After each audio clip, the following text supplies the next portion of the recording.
సంవత్సరాల తరబడి ఎన్ని మందులు వాడినా మీ మోకాల నొప్పులు తగ్గట్లేదా? ప్రాణ పెయిన్ క్లినిక్ లో అత్యాధునిక చికిత్స. సచ్చారండి.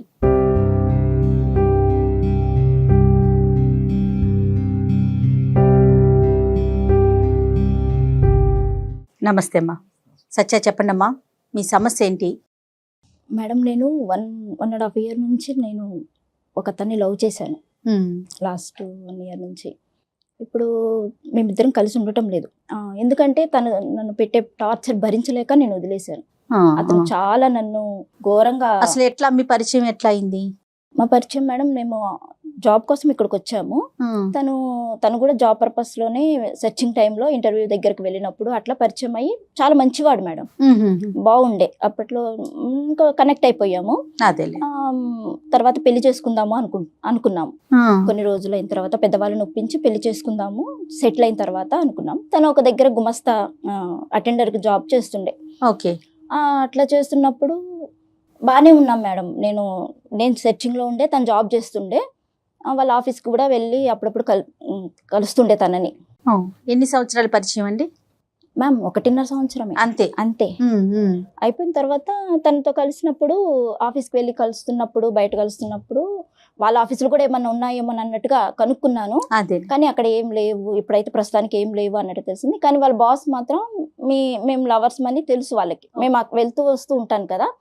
అలా బాస్ ఏమన్నాడంటే, మేము కలిసినప్పుడు చెప్పేవారు, మా బాస్ నిన్ను చాలా మెచ్చుకున్నాడు, నువ్వు చాలా బాగున్నావు అన్నట్టుగా చెప్పారు నాకు. అతను చెప్పినప్పుడు తను బాగా చూసుకుంటారంట తనని. ఓకే. తన అటెండర్ భోజనం పెట్టడము అవన్నీ చేస్తున్నప్పుడు బాగా చూసుకుంటున్నాడు. బాస్ బాగా చూసుకుంటున్నాడు. మీరు ఎప్పుడు చేసుకుంటారు పెళ్లి, బాగానే ఉన్నారు, అట్లా అని మాట్లాడుతూ అట్లా ఉండేవాడు. మన ఇద్దరిని కలిసి లంచ్ కి ఒకసారి రమ్మన్నారు అన్నట్టుగా చెప్పారు. నేనెందుకు అన్నట్టుగా అంటే, లేదు మనల్ని రమ్మన్నారు, ఒకసారి వెళ్దాము అన్నారు. సరే, అంత పెద్దవాడిని పిలుస్తున్నప్పుడు వెళ్ళకపోతే బాగుండదు అన్నట్టుగా వెళ్ళాము లంచ్ కి. కాదు సార్, ఆఫీస్ క్యాబిన్. అసలు ఏంటి మాట్లాడదాము పెద్ద దిక్కు అన్నట్టుగా అనుకున్నారు. వెళ్ళినప్పుడు లంచ్ చేసాము బానే. ఆ రోజు లంచ్ చేస్తుండగానే తనకు ఫోన్ వచ్చింది రాంబాబుకి. ఫోన్ వచ్చి బయటికి వెళ్ళారు. ఫోన్ మాట్లాడుకుంటూ బయటకు వెళ్ళారు. వస్తారనుకుని మేము లంచ్ తింటున్నాం. ఇంకా వస్తారు అని వెయిట్ చేశాను. 15 minutes అయింది, ఇంకా రాలేదు. ఫోన్ మాట్లాడుకుంటున్నాను. వాళ్ళు ఎవరో, వాళ్ళ అమ్మగారు చేశారో ఎవరు చేశారో తెలియదు. ఇంతలోపల ఈ బాస్ నా దగ్గరకు వచ్చి, తను కూడా వచ్చి పెప్సీ తాగుతున్నట్టుగా నా పైన ఒలకబోసారు. పడితే డ్రెస్ మీద మొత్తం పడిపోయింది. నేను అంత దాకా ఆలోచించలేదు. పెద్ద ఆయన కదా నేను. ఇంకా దాన్ని ఇలా ఆయన తుడుస్తున్నాడు.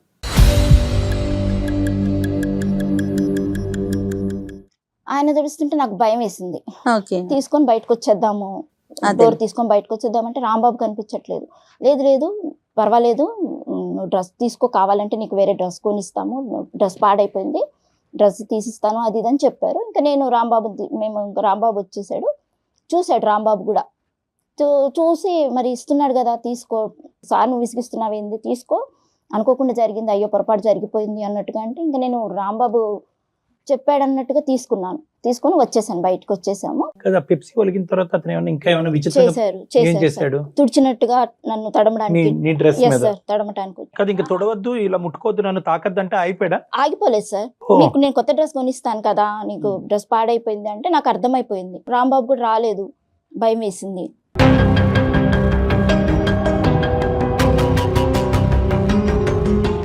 మళ్ళీ ఇంకొకసారి ఏమైందంటే, అది జరిగిన తర్వాత ఒక 15 days తర్వాత మళ్ళీ డిన్నర్కి వెళ్దాము, మా బాస్ మళ్ళీ పిలుస్తున్నారు, డిన్నర్కి వెళ్ళాల్సి వస్తుంది, మనము పండగ అయిపోయింది కదా, మనం వెళ్దాము అన్నట్టుగా అన్నారు. అంటే మళ్ళీ నేను కొంచెం ఆలోచించాను, మళ్ళీ ఎందుకులే అంటే, లేదు నేను ఉంటాను కదా, ఆ రోజు అంటే నాకు కాల్ వచ్చింది, నేను వెళ్ళాను, ఈ రోజు నేను పక్కనే ఉంటాను, నీకేం టెన్షన్ ఏం లేదు, మనం హ్యాపీగా ఉండొచ్చు, మంచిగా ఉంటుంది మనకు. అదే అక్కడ కూడా షెల్టర్, ఆయన మంచిగా ఆయనకి చేతి కింద మనం ఉంటే మనకి ఏదైనా మంచి జరగచ్చు అన్నట్టుగా నన్ను ఒప్పించారు కదా. అది రాంబాబు అటెండెంట్ అయితే కనుక నీ మీద అతనికి ఇంట్రెస్ట్ ఏంటో వాళ్ళ బాస్ కాదు. ఎప్పుడు నీ రాంబాబుని అడగలేదా నువ్వు? అరే నువ్వు నేను బాయ్ ఫ్రెండ్స్, ఎప్పుడు మాట్లాడినా మీ పెళ్లి నేను దగ్గరుండి చేస్తాను, మీ పెళ్లి మీరు చూడటానికి బాగుంటారు, మీరు మీ లైఫ్ సెటిల్ అయిపోతుంది అట్లా చెప్తుంటే తను బాగా వింటున్నారేమో, నిజమే అవుతుండొచ్చేమో అది అన్నట్టుగా కరెక్టే, కానీ ప్రతి అనుకున్నారు సార్. సందర్భంలోనే సంఘటనలో నిన్ను చూడాలి అని అనుకోవటం ఆ, అనేది తప్పు అనేది కదా. కదా, నన్ను ఏముందా కదా తీసుకొని అనేది. తీసుకొని అప్పటికి నేను రాంబాబుని నమ్మాలా లేకపోతే ఆయన్ని నమ్మాలా, ఈ రెండు విషయాలలో జరిగిన విషయాలలో కొంచెం కన్ఫ్యూజ్ గానే, కొంచెం భయంగానే ఉంది మేడం నాకు. సరే ఫైనల్ గా వెళ్ళావమ్మా? వెళ్ళాను సార్, ఎక్కడికి? అది వాళ్ళ గెస్ట్ హౌస్ కి తీసుకు. గెస్ట్ హౌస్ కి. ఎస్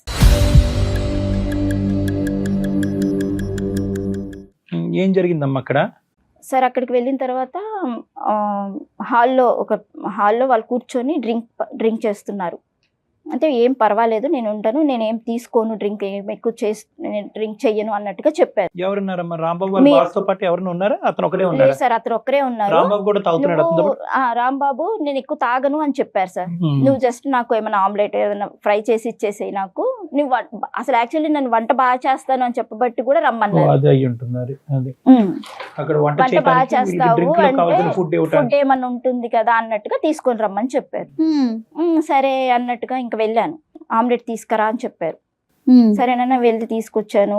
ఆయన ముందు చెప్పలేక కొంచెం చూసుకో అనుకుంటూనే పక్కన కూర్చున్నాను కొంచెం దూరంలో. ఇంత లోపల రాంబాబు 1 by 1 ఒక బాటిల్ మొత్తం కంప్లీట్ చేసేసారు. చేసేసి ఇంకా పడిపోయింది. రాంబాబు వెళ్ళిపోదాం లేదు అంటే, లేదు ఆ అబ్బాయి లేస్తాడు, ఏం కాదు, ఎక్కువ ఏం తాగలేదు అది అన్నట్టుగా చెప్తున్నారు సార్ కూడా. లేపి విసుకొచ్చి నేను కొంచెం పక్కకెళ్ళి నిలబడ్డాను. ఈయన వచ్చారు, సార్ వచ్చారు, మిస్బిహేవ్ చేయడం మొదలు పెట్టారు. అది ఎక్కడ ఇల్లు ఎక్కడ ఆ ఏరియా ఎక్కడుందో తెలియదు, చీకటి.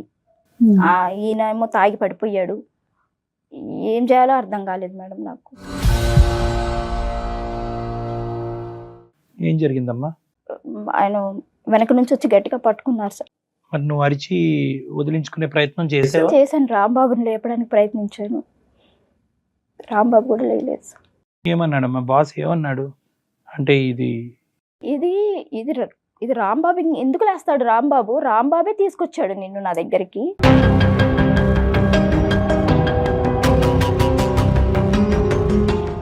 నాకు ఒక పక్క రాంబాబు ఇలా చేశాడు అన్న విషయానికి నాకు అసలు నేను నమ్మలేకపోయాను. ఏమో రాంబాబు కూడా తెలియక తీసుకొచ్చాడేమో, వంట చేయడానికి తీసుకొచ్చాడేమో. ఇతనేమన్నాడు? లేదు సార్, ఇతను ఏం చెప్తున్నాడంటే, నేను ఎప్పుడు నువ్వంటే నాకు చాలా ఇష్టము, నేను ఎప్పుడు రాంబాబు తోటి నిన్ను రప్పించడానికి నేను ఈ ప్లాన్ వేశాను.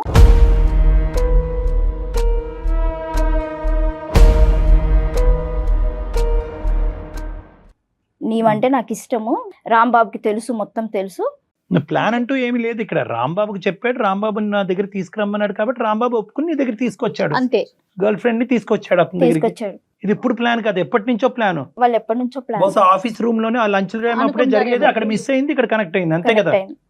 నన్ను నమ్మించింది రాంబాబు సార్, నన్ను నమ్మించి తీసుకెళ్ళింది రాంబాబు. నేను నమ్మాను సార్ రాంబాబుని.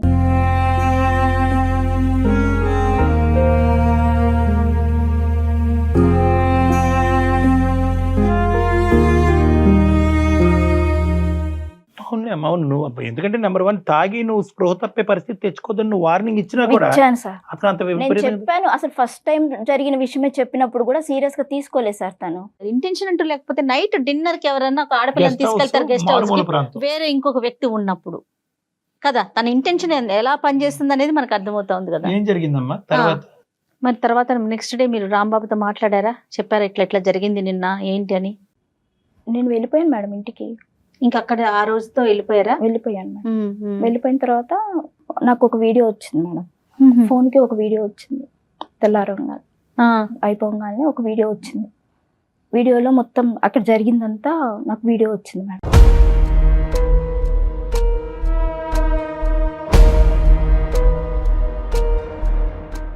ఏది ఈ సంఘటనకు సంబంధించింది? ఆ రోజు జరిగిన సంఘటన క్లియర్ టు ఉంది. అదేలే ఏంటి సార్ ఇది, నాకు వీడియో పెట్టారు ఏంటి అని అడిగాను. ఏంటి ఎక్కడి నుంచి వచ్చింది వీడియో అని అడిగాను. అడిగితే రాంబాబే తీశాడు అంటే, రాంబాబు తాగి పడిపోయి ఉన్నాడు కదా, రాంబాబు ఎలా తీసాడు అంటే, రాంబాబు తీశాడు అంత. నేను ఆల్రెడీ రాంబాబే ప్లాన్ చేశాడు, రాంబాబే తీసుకొచ్చాడు అన్నప్పుడు ఇంకా ఇది గ్యారంటీ రాంబాబు వీడియో తీశాడు అని నువ్వు అనుకుంటున్నావు. నేను అనుకోవడం కాదు మేడం, అక్కడ ఎవ్వరు లేరు. రాంబాబే ఉన్నాడు. మరి పడిపోయాడు అంటున్నావు కదా, అదంతా యాక్షన్ అంటావా? తను చెప్పాడు మేడం, బాస్ చెప్పాడు రాంబాబు పడిపోవడం అంటే ఇప్పుడు నన్ను తీసుకొని పోయినప్పుడు ఎంత వీడియో జరుగుతున్నప్పుడు ప్రీ ప్లాన్ తీసుకొని పోయినప్పుడు అది పడుకున్నది కూడా అదే అయ్యి ఉండొచ్చు కదా. అదే ప్లాన్ లో పడుకోవడం కాదు అది, అదొక నాటకం. తను కూడా కావాలని ఇదంతా ప్రీ ప్లాన్ గా నా జీవితాన్ని నేను నమ్మినందుకు చేసి నా మొత్తం సర్వనాశనం చేసి పెట్టాడు.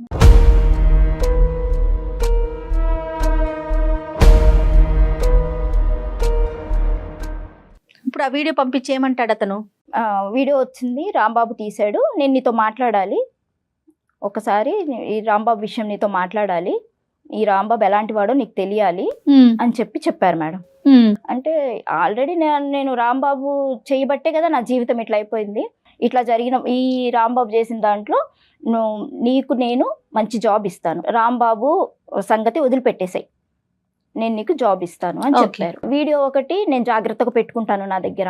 బెదిరించాడు ఏమైనా? అది బెదిరింపు ప్లస్ చెప్తున్నాడు నాకు ఆ పరిస్థితిలో ఆ వీడియో ఒకటి దగ్గర పెట్టుకున్నారు, ఈ రాంబాబు ఇట్లా చేశాడు, నాకు ఇప్పుడు ఆ పరిస్థితిలో నేను ఏం చేయాలో నాకు అర్థం కాలేదు మేడం.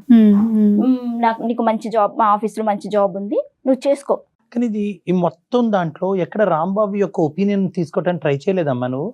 సార్ నేను రాంబాబుని అడిగాను, ప్రతిసారి మళ్ళీ నన్ను కలవడానికి వచ్చారు. రాంబాబు వచ్చాడు నన్ను కలవడానికి, నేను కలవలేదు, నన్ను కాల్ చేశాడు, బ్లాక్ చేసేసాను. అది వినాలి కదమ్మా, అసలు అతను ఒపీనియన్ ఎందుకు ఇంత దారుణానికి ఒడిగట్టాడు? ఇప్పుడు ఇతను దారుణమా లేదంటే అతను డైరెక్ట్ చేయడం వల్ల ఇతను ఆడిందా? హింట్ ఇచ్చిన తర్వాత మళ్ళీ నన్ను తీసుకెళ్ళాడు.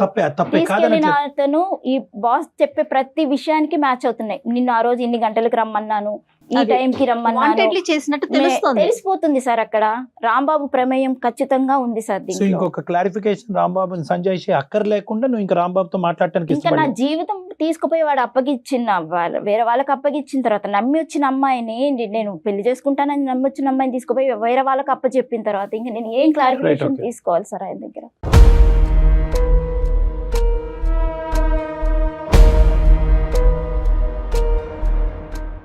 ఇతను ఎవరు? ఇప్పుడు ఏంటి ఇతని ఉద్దేశం ఏంటి? నీకెందుకు ఉద్యోగం ఇస్తున్నాడు?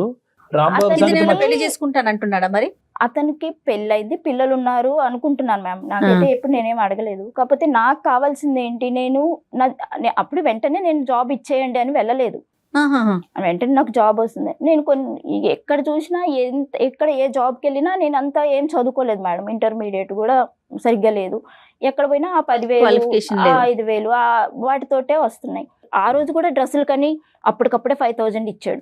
ఓకే, మీకు పెళ్లి చేస్తాను, మీకు 50,000 ఇస్తాను, నేను దగ్గరుండి చేస్తాను అని చెప్పారు. మంచిగా అతను బాగా సెటిల్డ్ పర్సన్. అతని దగ్గర కేవలం డబ్బు కోసం అని కూడా కాదు, నా పరిస్థితులు బాగాలేవు, నా రాంబాబు మీద కోపం, ఆ పరిస్థితిలో ఈ రాంబాబు మీద కోపంతో నేను అసలు తీసుకొని పెట్టాడు అన్న ఉద్దేశంతో నెల రోజులు నేను డిప్రెషన్లోకి వెళ్ళిపోయాను మేడం. తర్వాత తనే వచ్చి నన్ను తీసుకొని పోయి, ఎవరు బాస్ ఇచ్చారు, తీసుకొని వెళ్ళి నాకు మళ్ళీ నన్ను ఆఫీసులో కూర్చోబెట్టి ఈ పని చేసుకో, ఇట్లా ఉండండి. మంచి శాలరీ ఇచ్చారా మీకు? ఇచ్చారు మేడం, 30,000 దాకా ఇచ్చారు. చేస్తున్నాను నేను ఇప్పటికి కూడా అక్కడే చేస్తున్నాను. స్టిల్ ఇప్పుడు అక్కడే వర్క్ చేస్తున్నాను మ్యామ్. ఓకే, నేను అదే చెప్తున్నాను కదా మ్యామ్, ఇంకా నా జీవితాన్ని నేను చూసుకున్నాను, అయిపోయింది. మళ్ళీ ఆ రాంబాబు మళ్ళీ నెల తర్వాత వచ్చి మళ్ళీ ఆ డబ్బులు ఇవ్వు. ఇప్పుడు నేను అక్కడ తెలిసిపోయింది కదా నేను ఎక్కడ పని చేసేది, అక్కడే రాంబాబుని అప్పుడే తీసేశాడు పనిలో నుంచి.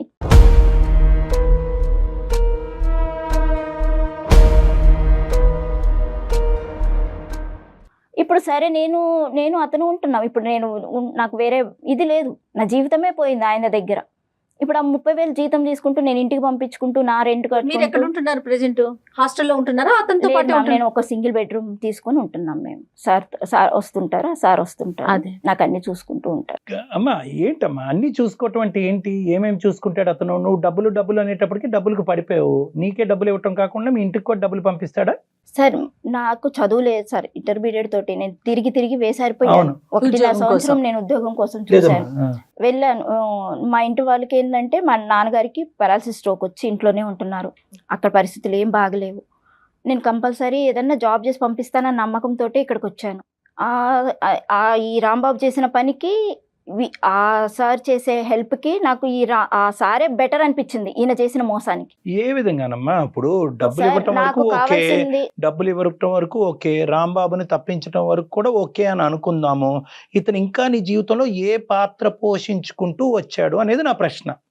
మేమిద్దరం రిలేషన్ లోనే ఉంటున్నాం. రైట్, అది చెప్పాలి కదా. మీరిద్దరు ఒకటయ్యారు, రాంబాబుని తప్పించారు, ఒకటయ్యారు.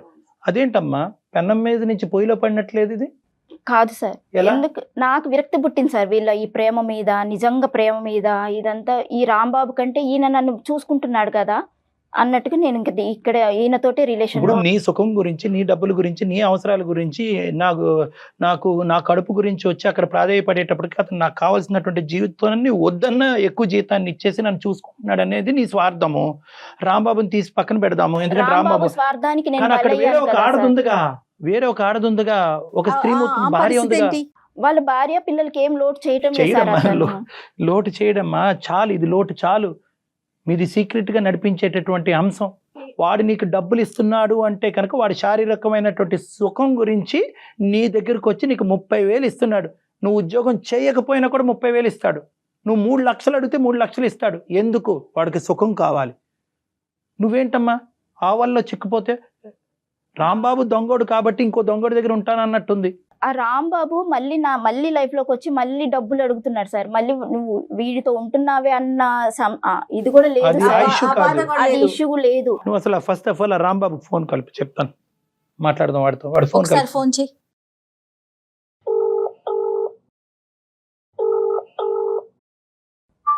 హలో రాంబాబు, సత్య, ఎక్కడున్నావు?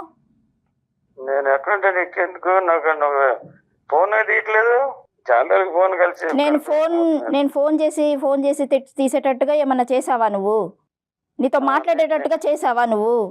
నా జీవితాన్ని నాశనం చేసి మళ్ళీ నువ్వు ఫోన్ తీయటం లేదు అని మాట్లాడుతున్నావు. అంటే నేనే చేశానంటావు? నువ్వు చేయకపోతే ఇంకెవరు చేశారు? నా ఉద్యోగం పీకి చేసింది నేనే, వాటితో గులుగుతుంది నేనే. నువ్వు ఆ పరిస్థితి ఎందుకు కల్పించావు? అంటే ఇప్పుడు నా లవర్ని సార్ దగ్గరికి పంపించింది నేను అన్నట్టుగా చెప్తున్నావు ఇప్పుడు. మరి ఆ రోజు తీసుకెళ్ళింది ఎవరు? చెప్పానా నేను నీకు? నేను ఎలా చెప్పాను మీకు? నీకు ఎలా చెప్పాను నేను నీకు? నువ్వు నాకేమి చెప్పలా, నేను చూసా కదా నువ్వు ఏం చేస్తున్నావు నాకు కనిపించిందిగా. నేను నా కళ్ళారా చూసినాక నేను మీరేం చేస్తున్నారు, మీరు ప్లాన్ ఏందో నాకు అప్పుడే అర్థం. ప్లాన్ చేసింది ఎవరు? ఆఫీస్ కి తీసుకెళ్ళింది ఎవరు? బాస్ నీ గురించి చెప్పింది ఎవరు? ఫోన్ వచ్చిందని మాట్లాడుకుంటూ వెళ్ళింది ఎవరు? గెస్ట్ హౌస్ కి తీసుకెళ్ళింది ఎవరు? భోజనం చేపించింది ఎవరు? తాగి పడిపోయింది ఎవరు? నా జీవితం మొత్తం ఇది చేసింది ఎవరు? ఇప్పటికీ చెప్తున్నావు నువ్వు నా వీడియో ఉంది అని. ఒకసారి ఆలోచించు. ఆ వీడియో ఎవరు పంపిస్తే వచ్చింది నీ కాడికి? అవును, బాస్ కి నంబర్ ఎవరిచ్చారు? నా నంబర్ ఎవరిచ్చారు బాస్ కి? నేను నెంబరే కాదు, నిన్ను కూడా నేనే ఇచ్చినట్టు అయింది ఇప్పుడు. మరి నువ్వు ఇవ్వకపోతే ఇంకెవరిచ్చారు? అవును, ఆ వీడియో ఎవరు తీశారు? ఎక్కడి నుంచి వచ్చింది ఇప్పుడు చూసావు? అసలు బాస్ దగ్గర నుంచే వచ్చింది. మరి ఎవరు తీశారు అది? మేమిద్దరం ఉన్నప్పుడు ఎవరు తీశారు? ఒకవేళ అతను నన్ను ఏదో చేస్తున్నప్పుడు ఇది వాంటెళ్ళి ఎవరన్నా తీస్తేనే కదా వీడియో వచ్చేది. ఆ టైంలో అక్కడ ఎవరున్నారు? 6 నెలల నుంచి ఆలోచన చేయలేదే నువ్వు? ఆ వీడియో ఎవరు తీసి ఉంటారు? నేను ఆ రోజే అడిగాను. నువ్వు పక్కన రోజు నిన్ను అడిగినప్పుడే కదా నేను నిన్ను బ్లాక్ చేసింది. నువ్వు అడిగావు కానీ విన్నావా? నేను చెప్పేది విన్నావా? అసలు ఏం చెప్పాలి? నేను చెప్పింది విన్నావా? ఆ వీడియో తీసింది కూడా ఇప్పుడు మీ బాసు. ఇప్పుడు నీ ఏమనాలి? నీ జీవితం నాశనం చేసుకొని నీ జీవితమే నాశనం కదా. నా జీవితమే నాశనం అయింది ఇప్పుడు. నా జీవితం ఏముంది ఇక్కడ? నా జీవితం ఏముంచావు నువ్వు ఇక్కడ? ఏముంచావు నా జీవితం ఇక్కడ? బాగానే చూసుకుంటున్నాడుగా. నా ఉద్యోగం పీకి నీకు ఇచ్చాడు, జీతం పెంచాడు, పిల్లం కంటే ఎక్కువ చూసుకుంటున్నాడు. ఏం నీకు తెలియాలి అది. ఇక్కడ నేను ఇప్పుడు నువ్వు నన్ను ఎందుకు డబ్బులు అడుగుతున్నావు? మరి నా ఉద్యోగం నీకు ఇచ్చాడు కదా. నువ్వు నన్ను డబ్బులు అడగాల్సిన అవసరమే లేదు. నేను ఎవరైనా అడుగుతున్నావు నువ్వు? నేను వేరే వశం అయిపోయాను, వేరే ఇదైపోయాను అన్నావు కదా. నువ్వు ఏ ఉద్దేశంతో మరి నీ తాగడానికి నాకు డబ్బులు, రాత్రులు వేధించడం, ఫోన్లు చేయడం, వేరే నంబర్ల నుంచి చేయడం, వీడియోలు చూపిస్తాను అనడం చేశారు. రోడ్డుకు పడేశారు కదా ఇద్దరు కలిసి. నా ఉద్యోగం నీకు కావాల్సి వచ్చింది, నా లవర్ వాడికి కావాల్సి వచ్చింది. మీరు బాగున్నారు, నాకు దిక్కు లేదు కదా. ఇప్పుడు నాకు జీతం లేదు కదా, నాకు సంపాదన లేకుండా చేశారు కదా, నన్ను పిచ్చోని చేశారు, రోడ్డు పడేశారు. ఇదంతా చేసుకున్నది నువ్వు. ఇప్పుడు డాక్టర్ గారితో మాట్లాడు. మరి ఇక్కడ నీకు 2వ వర్షం ఇదంతా వాడు ప్లాన్ చేశాడు. అరే అరే మీ జంట బాగుంది, మీరు మళ్ళీ జంట అయితే నేను ముచ్చటగా ఉంది, జంట చూడముచ్చటగా ఉంది, ఒకసారి నాకు కూడా పరిచయం చేయంటే నేను పరిచయం చేశా. ఇప్పుడు మనం నీ గురించి ఇప్పుడు నేను మాట్లాడినా ఎంత జరిగినా కూడా ఎవరి జీవితాలు సరిగ్గా రావు. నేను నా జీవితం కోసం నేను అందమైన సుమన్ టీవీ అందమైన జీవితంకి వచ్చాను. హలో రాంబాబు వింటున్నావా? నీకు నేను డాక్టర్ గారిని రిక్వెస్ట్ చేశాను. ఇప్పటికైనా నా జీవితం బాగుపరుచుకోవాలని నేను మాట్లాడటానికి వచ్చాను. నువ్వు మాట్లాడు డాక్టర్ తోటి. రాంబాబు గారు నమస్తే. అయ్యా నమస్కారం అండి. బాగుంది. ఏంటి విషయాలు ఏంటి చెప్పండి. ఇప్పుడు ఈ అమ్మాయి మా దగ్గర అదే సార్, ఇప్పుడు మీకు ఎవరు పరిచయం చేశారు ఆవిడ్ని? ఆవిడ్ని ఏం ప్రశ్న అయ్యా? మాకు ఆవిడ్ని పరిచయం చేయదేంటి అయ్యా? ఆవిడ బాధలో ఉండి మాకు నువ్వు ఆన్ లో ఉన్నావా ఆఫ్ లో ఉన్నావా? ఫస్ట్ నువ్వు నాకు చెప్పు. నేను ఆన్ లో ఉంటేనే మాట్లాడతాను సార్, లేకపోతే ఎవరితో మాట్లాడినా. అమ్మా అదే అర్థమైంది, కానీ కాస్త మేము మాట్లాడతాము, నువ్వు కాస్త జాగ్రత్తగా వినాలి, ఓకేనా? ఆవిడ మమ్మల్ని ఎవరు పరిచయం చేయలేదు, మేము ఆవిడని రమ్మని చెప్పి మేమేమి ఇన్విటేషన్ ఇవ్వలేదు. ఆవిడ ఒక బాధలో ఉంది. వినండి అన్ని తెలుసు మీకు. రాంబాబు గారు ఒక్క నిమిషం, నేను చెప్పేది విన్న తర్వాత మీరు మాట్లాడండి, ఒక్క నిమిషం. చెప్పండి సార్, చెప్పండి. సో ఆ అమ్మాయి ఒక బాధతో మా దగ్గరికి వచ్చింది. ఏంటి ఆ బాధ అంటే కనుక, ఇలా నేను రాంబాబు అనేటటువంటి వ్యక్తి 1.5 సంవత్సరాల పాటు ప్రేమించుకున్న తర్వాత అతను బలవంతంగా నాకు తన బాస్కి పరిచయం చేశాడు. వాళ్ళ బాస్ ఒకనొక సమయంలో నన్ను, వాళ్ళిద్దరు బాగా తాగి రాంబాబు పడిపోయినటువంటి సందర్భంలో వాళ్ళ బాస్ నన్ను వశపరుచుకున్నాడు. ఆ వీడియో రికార్డింగ్ కూడా తీయటం జరిగింది. ఆ వీడియో రికార్డింగ్ కూడా రాంబాబు తీశాడు. దాని తర్వాత తద్వారా జరిగిన పరిణామం ఏంటంటే, రాంబాబుని ఉద్యోగంలోంచి అతను తీసేస్తే నా జీవితం నుంచి నేను తీసేశాను. ఫైనల్గా అతను నేను ఇప్పుడు ఒకటయ్యాం. అతను నాకు మంచి జీతం ఇచ్చాడు, అతను నన్ను చూసుకుంటున్నాడు, అతనికి భార్య పిల్లలు ఉన్నా కూడా అప్పుడప్పుడు మా ఇంటికి విజిట్ చేస్తూ ఉంటాడని ఈ అమ్మాయి ఈ స్టోరీ చెప్తుంది మాకు. ఇప్పుడు మీకు అది అయిపోయింది సార్, మీరు చెప్పడం అయిపోయి మీరు చెప్పండి సార్. ఇప్పుడు వాళ్ళిద్దరు ఒకటయ్యారు, నన్ను ఉద్యోగం నుంచి ఆయన తీసేసాడు, ఈయన జీవితం నుంచి ఈయన తీసేసింది. అవును, మరి నాదేం సార్, నా దారి దారి రహదారి అన్ని చెప్తాం, కానీ ఫస్ట్ ఏం జరిగిందో చెప్పండి. మీ బాస్ దగ్గరికి మీరు ఎందుకు 1కి 10 సార్లు ఆ అమ్మాయిని తీసుకెళ్లారు సార్? 1-2 సార్లు సార్ అయింది, 2 సార్లుగా ఆయన ముంచాడు, ఇక్కడ దాకా తీసుకొచ్చాడు.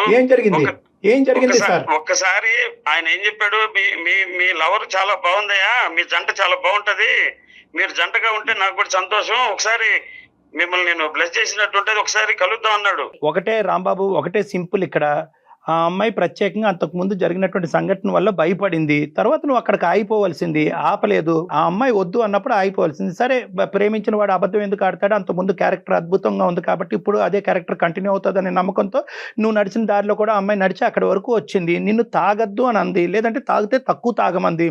నువ్వు ఏకంగా తాగి పడిపోయావు. తర్వాత వాడు ఈ అమ్మాయి మీద అఘాయిత్యం చేశాడు. దీనికి ఏమంటారు మీరు? అదే సార్, మీరు తర్వాత పాయింట్ మీరు అడుగుతున్నారు, ఎందుకంటే ఎవరైనా అంతేగా, ఆడవాళ్ళు చెప్పింది వింటారు. ఆడవాళ్ళు మగవాళ్ళు ఏం లేదండి సార్, నా మాట కూడా ఒక మాటేనండి. చెప్పండి. ఇప్పుడు నేను తాగి పడిపోయినంటే అంత తాగుబోతున్నా ఏం కాదు సార్. అప్పుడు నేను మరి ఏం జరిగింది? బాస్ అనేవాడు ఈ కుట్ర చేయకపోతే జరుగుతా సార్? ఏం కుట్ర చేశాడు? అది ఏం కలిపాడు సార్? నేను పడిపోయేంత తాగే తాగుపోతాం కదా అప్పుడు. ఇప్పుడు తాగుతున్నా సార్, తాగితేనే బతికే పరిస్థితి. ఇప్పుడు ఆ కుట్ర వాడు చేయకుండా ఇదంతా జరుగుతుంది సార్, మీరు ఆలోచించండి. చదువు ఎప్పుడైతే కనుక ఒక మగాడు నాతో ఒక ఆఫీసులోనే తప్పుడుగా ప్రవర్తించడం మొదలు పెట్టాడు, నన్ను అక్కడ తీసుకెళ్లొద్దు అని చెప్పి నీ ప్రేమికురాలు నీతో చెప్పినప్పుడు మీరు అక్కడ ఆగిపోవాలి. అలా ఆగకుండా మీరు ఆ అమ్మాయిని ఒక మారుమూల ప్రాంతంలో ఒక గెస్ట్ హౌస్కి, అది కూడా తాగేటటువంటి పార్టీలోకి, ప్రత్యేకంగా వేరే ఎవరు లేకుండా అతను మీరే ఉండేటటువంటి ఒక సందర్భంలో ఏం జరగచ్చు? ఏదైతే ఆ అమ్మాయి ఊహించుకుందో, ఏదైతే ఆ అమ్మాయి భయపడిందో, మొదటిసారి జరిగి దేవుడి దయ వల్ల తప్పించుకుని బయటపడినటువంటి అమ్మాయి రెండోసారి నిన్ను నమ్మి అక్కడికి వద్దు అన్నప్పుడు నువ్వు బలవంతంగా ఆ అమ్మాయిని తీసుకెళ్ళటం అనేది నీకు చేసినటువంటి ప్రధానమైన తప్పిదం. తప్పెట్టదు సార్. ఇప్పుడు నాకు ఉద్యోగం ఇచ్చినాడు బాసు, మా బాసు మంచోడు అని చెప్పి అక్కడ అడ్వాంటేజ్ తీసుకుని నేను ప్రేమించినటువంటి అమ్మాయి గుడ్డిగా నాతో పాటు నడుస్తుందని చెప్పి ఆ అమ్మాయిని ఎక్కడికైతే నడిపించకూడదో అన్ని చోట్లకి నువ్వు నడిపించావు. అంతే. ఇప్పుడు సార్, ఇప్పుడు కలిసి వెళ్తున్నావు సార్, అన్నిటికీ కలిసే ఉంటాం అనుకున్నాం. లేదు, నాకు కావాల్సింది ఏంటంటే వాడు నీకు బాసు, మీ ఆవిడికి కాదు, సారీ నీ గర్ల్ ఫ్రెండ్ కాదు, నీకు బాసు. వాడికి రమ్మంటే కనుక నువ్వు వెళ్ళి గంగలో దుంకు. గెస్ట్ హౌస్ పట్టుకెళ్ళటం ఏంటయ్యా? ఆడపిల్లని గెస్ట్ హౌస్ తీసుకెళ్ళటం ఏంటి? మందు పార్టీలు ఏంటి? అక్కడ ఆమ్లెట్లు, చికెన్ ఫ్రైలు ఏంటి? రాంబాబు ఒకటి నేను చెప్తున్నాను, సార్ నువ్వు నిజంగా అన్యాయం అయిపోయావా, లేదంటే నీ జీవితం ఒక ఆడపిల్ల ప్రేమించినటువంటి ఆడపిల్ల నీకు దక్కకుండా పోయింది, ఉన్నటువంటి ఉద్యోగం పోయింది, నీ కడుపు మీద వాళ్ళు తన్నారు, ఇవన్నీ నిజాలే కాదనట్లేదు. కానీ ఈ కార్యక్రమం అంతా ఎక్కడి నుంచి మొదలైంది? ఆ అమ్మాయి కూడా ఇప్పుడు నిన్ను తిడుతూ నువ్వు చేసినటువంటి తప్పుని వేలెత్తి చూపెడుతూ ఇక్కడ మా ఎదురుగుంటా ఉండేటటువంటి సత్య చేసేటటువంటి పనిని మేము సమర్థించట్లేదు. ఇది జాగ్రత్తగా గుర్తుపెట్టుకోండి. ఇందాక నేను అన్నాను పెన్నం మేంచి సత్య పొయ్యిలో పడిందని అన్నాను. ఇప్పుడు సత్య ఏంటంటే 30,000 ఇక్కడ ఇస్తున్నాడు, అక్కడ ఒక 20,000 ఇంటికి పంపిస్తున్నాడు. కాబట్టి ఏదైతే డబ్బు గురించి ఇన్ని సంవత్సరాల పాటు కొట్టుమిట్లాడానో ఆ డబ్బు నా చేతికి అందేటప్పటికి ఈ అమ్మాయికి కళ్ళు నోరు అన్నీ మూసుకుపోయినాయి. ఈ అమ్మాయికి గుడ్డిగా వాడికి సమర్పయామి అని చెప్పి వాడు అసలు చిక్కుకుపోయింది ఈ అమ్మాయికి తెలియట్లేదు. మీరు చెప్పండి సార్, ఇప్పుడైనా మేమిద్దరం కలిసి ఇంకో చోట జాబ్ చేసుకోలేము సార్. బంత్ అన్నది నీ కోర్టులోని లేదు, నీ ఎక్స్ బాస్ కోర్టులో కూడా లేదు. మీ ఇద్దరికి ఒకరికి మించినటువంటి వాళ్ళు దొంగలే మీరిద్దరు. ఆ అమ్మాయి బంత్ అనేది ఆ అమ్మాయి కోర్టులో ఉంది. ఆ అమ్మాయి ఎటువంటి నిర్ణయం తీసుకోవాలంటే ఆ నిర్ణయం తీసుకుంటుంది. ఆ నిర్ణయాన్ని మీరు శిరసా వహించండి. ఆ అమ్మాయిని హెరాస్ చేయకండి దయచేసి. నువ్వు కానీ వాడు కానీ వాళ్ళు తాట తీస్తాం. ఆ వీడియోలు ఏవైతే ఉన్నాయో ఆ వీడియోలు ఇమీడియట్గా డిలీట్ చేయండి.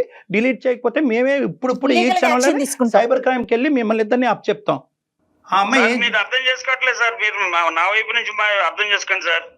నీ వైపు బాగానే అర్థమైందిలే, కానీ ఇప్పుడు ఆ అమ్మాయి ఏం చెప్తుందో ఒక నిమిషం విను. గుడ్ బై చెప్పమ్మా. రాంబాబు ఇంకా ఎవరి జీవితాలు నాశనం చేయొద్దు. తాగి నీ జీవితం నాశనం అయిపోతుంది, నా జీవితం పోయింది. ఇంకా నేనైతే నీతో కలిసేదంటూ ఉండదు, నేను నీతోటి మాట్లాడేదంటూ ఉండదు. నేను నా వీడియోస్ ఎప్పుడైతే డిలీట్ అయిన మరుక్షణం నేను ఇక్కడ ఈ ఊర్లోనే ఉండను, నేను మా ఇంటికి వెళ్ళిపోతాను. నీకు బాస్ చెప్పినట్టు చెప్పినట్టుంది నాకు. కథ అల్లుతూనే ఉంటాడు. కట్ చేయమ్మా, చాలే బాబు, దండం పెడతా నీకు, నువ్వు మందులో ములుగున్నావు. అమ్మ లాస్ట్లో నేను నీతో మాట్లాడవలసినటువంటి అవసరం లేకుండానే అతనితో మాట్లాడినటువంటి తరంలోనే నువ్వు ఒక మంచి నిర్ణయానికి వచ్చావు.